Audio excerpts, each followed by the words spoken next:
Hello everybody, welcome है आपका आज के इस वीडियो में। तो जो कल अनाउंसमेंट हुई थी लेट नाइट में Franklin Templeton mutual fund house की तरफ से कि जो 6 स्कीम्स को हैं वो क्लोज़ कर रहे हैं, तो उस खबर को लेकर जो है इन्वेस्टर्स के मन में जो माहौल बना हुआ है डर का, एक लॉस का, तो आप सब अच्छी तरीके से उससे रूबरू होंगे मेरे ख्याल में। तो देखिए, ऐसे माहौल में अगर म्यूचुअल फंड हाउस की तरफ से जिस जिस स्कीम ने बंद किया है फ़ंड को, और एमफी की तरफ से मार्केट रेगुलेटर की तरफ से और बाज़ार के कुछ एक्सपर्ट्स की अगर राय हमें मिले, उनके एडवाइजेज़ हमें मिले, तो हो सकता है कि हमें थोड़ी सी तसल्ली होती है। तो चलिए बात करते हैं फ्रैंकलिन म्यूचुअल फंड हाउस की तरफ से कि उन्होंने क्या कहा है इसको लेकर अपने इन्वेस्टर्स को कि ज़्यादा पैनिक मत होइए आप। तो चलिए बात न्यूज़ पर पढ़ते हैं।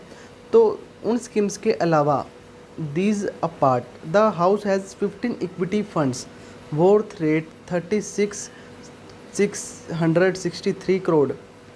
तो उन स्कीम्स के अलावा, उन 6 स्कीम्स के अलावा जो फंड हाउस में 15 इक्विटी फंड्स हैं जिनका AUM है 36,663 करोड़ रुपए, और 11 हाइब्रिड कैटेगरी स्कीम्स हैं जो कि इक्विटी और डेट दोनों फंड्स में इन्वेस्टमेंट करती हैं। तो उनका जो एसेट्स है वो है 3,143 करोड़ एज ऑन March 31, और जो कि वैल्यू रिसर्च डाटा के अकॉर्डिंग जो है 31 मार्च से जो उनकी AUM है वो ये है। तो अभी जो है सिर्फ डेट फंड्स की जो कुछ स्कीम्स ही हैं उनको बंद किया गया है। जो बाकी स्कीम्स हैं वो हैं शुरू हैं, अभी चालू हैं, उनको कोई दिक्कत नहीं है। कई लोग तो ये भी समझ रहे हैं कि फंड हाउस ही बंद हो जाएगा, यहाँ से AMC ही चली जाएगी, तो ऐसा कुछ नहीं है। तो these funds will continue to function as per usual. Franklin Templeton has a long history of over 25 years in India. तो जो फ्रैंकलिन टेम्पल्टन है 25 साल से हमारे भारत में जो है काम कर रही है म्यूचुअल फंड्स में। तो our commitment to the market and our investors in India remains steadfast.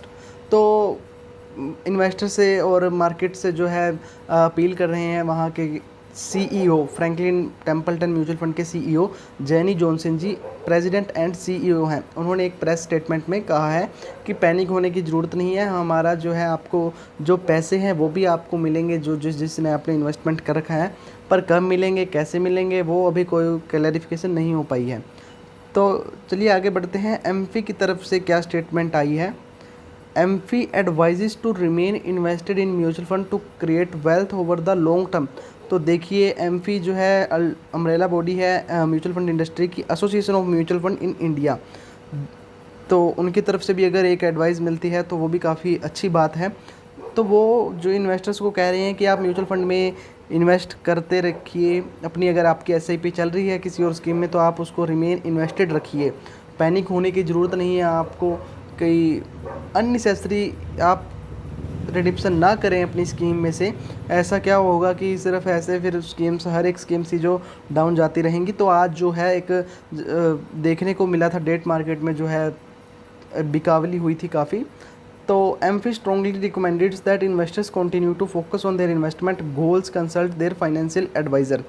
तो एमफी आप इन्वेस्टर्स को रिकमेंड कर रही है कि आप अपने जो गोल हैं आपने 1 ईयर 2 ईयर की अगर आपने इन्वेस्टमेंट का लॉन्ग टर्म जो गोल बना रखा है तो आप उस पर रिमेन इन्वेस्टेड रहिए, आप इन्वेस्टमेंट करते रहिए और आप अपने फाइनेंशियल एडवाइज़र से कांटेक्ट करते रहिए, उससे कंसल्ट करिए इस बात पर लेकर कि आपकी जो है इन्वेस्टमेंट को क्या प्रभाव इफ़ेक्ट हो सकता है। तो चलिए बात करते हैं SEBI, security exchange board of India. तो SEBI regulations allow mutual fund schemes to borrow up to 20% of their assets to meet liquidity needs for redemption dividend pay out. तो सेबी ने जो अलो कर दिया है म्यूचुअल फंड्स को, जो जितनी उनकी टोटल AUM होती है, टोटल एसेट होती है, उसका जो है 20% वो बोरो कर सकते हैं लोगों को, इन्वेस्टर्स को रिडम्पशन देने के लिए और डिविडेंड बांटने के लिए। तो AMFI in the process of collecting data many mutual funds have inform that they do not have any outstanding borrowing.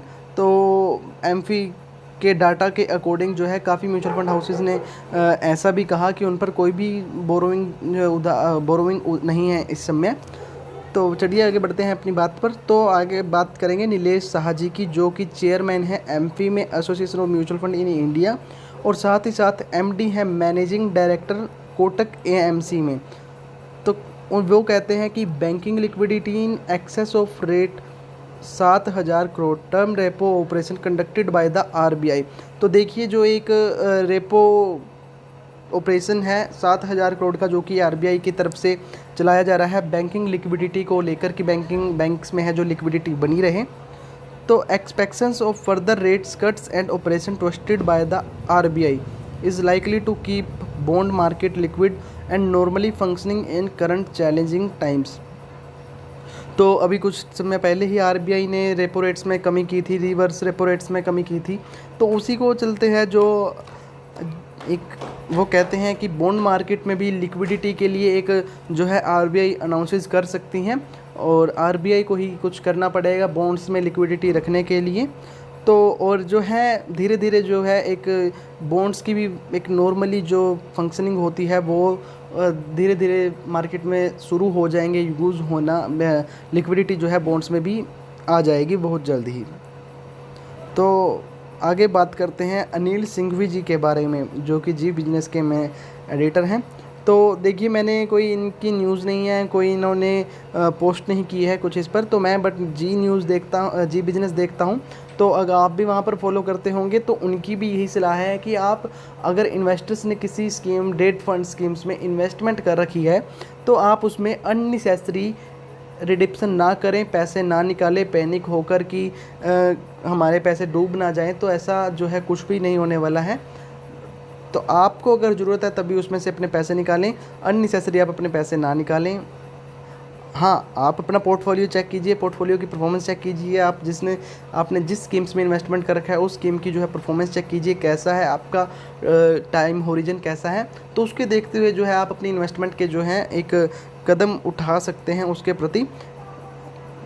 तो ठीक है जी, अगर आप ज़्यादा पैनिक मत होइए इन्वेस्टमेंट को लेकर। आपने अगर किस स्कीम में इन्वेस्टमेंट कर रखा है तो आप उसको परफॉर्मेंस चेक करते रहिए उनकी। और वीडियो अच्छा लगा तो वीडियो को लाइक कर दीजिए और चैनल को सब्सक्राइब कर दीजिए।